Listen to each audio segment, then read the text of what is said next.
हम अपने को क्या समझे बैठे। लेकिन इस बात को लेकर के मैं कहूँगी कि महात्मा गांधी ने जो आंदोलन चलाया था वो बिल्कुल उल्टा फिर गया। जब हम गांधी जी के साथ थे, उनके साथ रहे और उन्हीं के बहुत सारी बातचीत और उनका ढंग जो था वो था, हालांकि वो भी परदेश के पढ़े हुए थे, कि अपनी भारतीय संस्कृति को उभारना चाहिए, उसके बगैर ये संसार नहीं बच सकता। इसका संसार को बचाना है तो भारतीय संस्कृति का यहाँ एक बढ़िया उदाहरण होना चाहिए, मसला होना चाहिए, जिसको देखकर लोग समझ जाए कि ये भी एक ज़िंदगी है, इसमें भी एक आनंद है। और उनके यहाँ 4 बजे उठने की प्रथा थी। 4 बजे उठ के नहा धो करके और आपको प्रार्थना में जाना पड़ता है, और प्रार्थना में जाकर आप बैठिए तो वहाँ सांप भी बहुत, कभी कभी एक आध सांप आपके सामने डोलता हुआ दिखाई देता था, पर कुछ कभी किसी को काटा हो बिच्छू ने भी तो पता नहीं। इतना वातावरण उनका शुद्ध था। और वहाँ नम्रतापूर्वक सब लोग, हर एक जाति के, हर एक धर्म के लोग बढ़ के प्रार्थना करते, और प्रार्थना में संगीत आदि सब कुछ होता था। और उन्होंने जो भजनावली भी लिखी, आश्चर्य की बात नहीं है, क्योंकि मैं इस बात को जानती हूँ कि वो कितने आध्यात्मिक थे, कि सारे कुंडलिनी के ही चक्रों पर उन्होंने एक के बाद एक, एक के बाद एक के बाद इस तरह से सारे श्लोक लिखे पूरे। सबसे पहले उन्होंने लिखा था तो गणेश की स्तुति, फिर सरस्वती की स्तुति।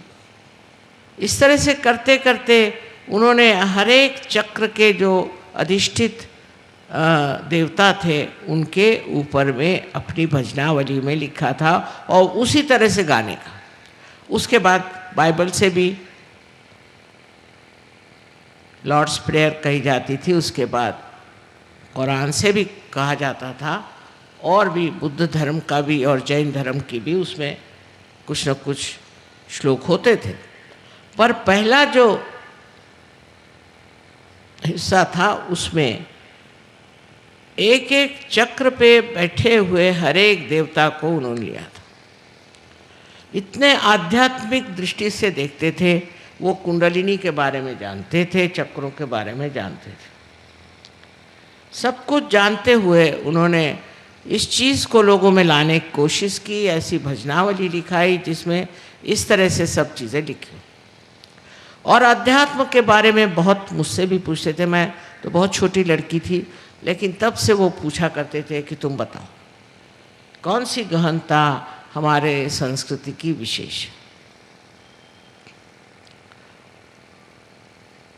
अब इस संस्कृति के बारे में कहना बहुत ज़रूरी है, क्योंकि गांधी जी को तो लोगों ने भुला दिया।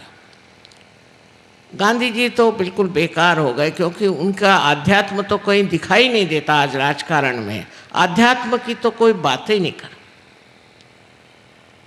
आध्यात्म में हम हिंदुस्तानी नहीं जाएंगे तो कौन जाएगा उसमें, कौन उसको समझेगा।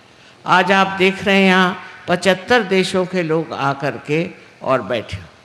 75 देशों के लोग आए हुए हैं, और 75 देशों में ये आध्यात्म फैल गया, और इन्होंने आत्म साक्षात्कार को प्राप्त किया, और इन्होंने अपने संस्कृति को पकड़ा। अमेरिकन संस्कृति के नहीं, इंग्लिश संस्कृति के नहीं, फ्रेंच संस्कृति की नहीं, उल्टे जिस देश से आए हैं उस देश की संस्कृति को कहते हैं कि ये तो बिल्कुल ही पतन के योग ले जा रहे हैं, ये हमारे आत्मा का हनन करती है, ये हमें नैतिकता से गिराती है। इन लोगों ने समझ लिया, अब हम लोगों को नहीं समझना चाहिए। हम लोग तो ऐसे ऐसी चीज़ों का वर्णन करते हैं, ऐसे ऐसे चीज़ों के लिए लड़ते हैं जहाँ नैतिकता का विचार है ही नहीं। और सबसे बड़ी चीज़ अपने संस्कृति की देन है कि हम लोगों को नैतिक होना चाहिए। नैतिकता के अनेक नियम हैं, पर अपने देश में इस संस्कृति में सबको बिल्कुल पूरी तरह से स्वतंत्रता है, पूर्णतया स्वतंत्रता है कि आप स्वतंत्र हैं, चाहे आप नैतिक होना चाहे आप कुछ होना चाहे हो जाइए, क्योंकि अंतिम स्थिति में आपको पूर्णतया स्वतंत्रता मिलती है। अब स्वतंत्र समझना चाहिए, स्व के तंत्र को जानना, यही स्वतंत्रता है। और स्व माने क्या?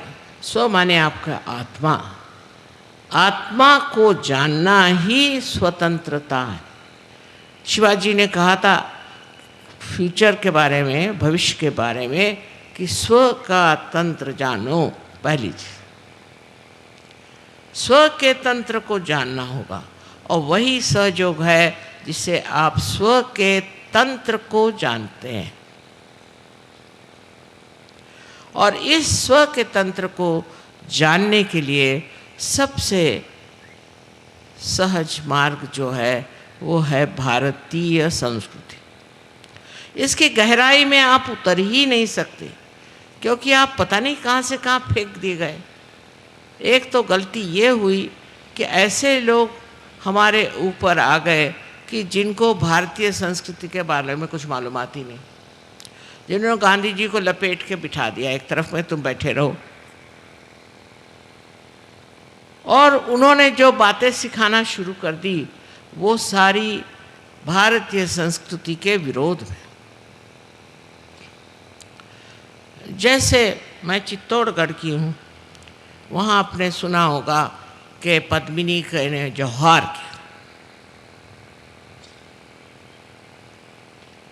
उन्होंने जौहर किया था औरतों की इज्जत और अब्रू, चैस्टिटी, ये सबसे बड़ी शक्ति है, ऐसा हम लोग मानते हैं अपने संस्कृति। जिस जगह औरतों की इज्जत और अब्रू हट जाती है वो जगह में राक्षस और ब्रह्म राक्षस और हर तरह के भूत आके रहते हैं। और ये बात आप साक्षात देख सकते हैं अमेरिका में हो रहा है। अमेरिका में इतनी गंदी चीज़ें हो रही हैं कि मैं तो आपके सामने बता नहीं सकती, पर यहाँ तक कि अपने ही बच्चों को माँ लोग मार डालते। और इस कदर गंदगी वहाँ है, क्योंकि आप अभी वहाँ गए नहीं, बाहर के ढोल सुहाने होते हैं, कि वहाँ के लोगों में ज़रा सा भी भय नहीं है, परमात्मा का भय नहीं, परमात्मा की शक्ति का विश्वास तक है कि नहीं पता। सब कुछ पैसा, किसी भी तरह से पैसा ले। हमारे एक वहाँ हैं, उनसे किसी अमेरिका के आदमी ने कहा कि भाई तुमको इतना रुपया देता हूँ, तुम फलानी औरत को मार डालोगे? उसे कहा ना मैं कभी नहीं मार सकता। कहा क्यों? कहले नहीं मैं मारना नहीं चाहता किसी, क्यों मारूं? कहले पैसे के लिए। कहले पैसे के लिए क्या? दुनिया के लिए मैं नहीं मार सकता। तो उसने कहा मैं तो मार दूंगा। कहा क्यों? क्योंकि इसमें पैसा मिलता है, सबसे बड़ी चीज़ है पैसा। फिर आपकी माँ को भी मार दो। जब पहले एक साहब यहाँ आए थे तो मुझसे कहने लगे कि माँ मैंने अपनी माँ को ही मार डाला। मैंने कहा अच्छा, कल तुम मुझको मार डालोगे? जो अपनी माँ को मार सकता है और माँ के प्रति जिसे श्रद्धा नहीं है वो हिंदुस्तानी नहीं हो सकता, वो भारतीय नहीं हो सकता। माँ के तो बहुत वर्णन है, और माँ को तो हम शक्ति स्वरूप मानते हैं और उसी शक्ति की पूजा करते हैं। सबसे पहले सारे ग्रंथों में माँ का वर्णन, माँ से ही सब शुरू हुआ। और इन लोगों की जो व्यवस्था है परदेशियों की, उसमें माँ का तो कोई स्थान ही नहीं।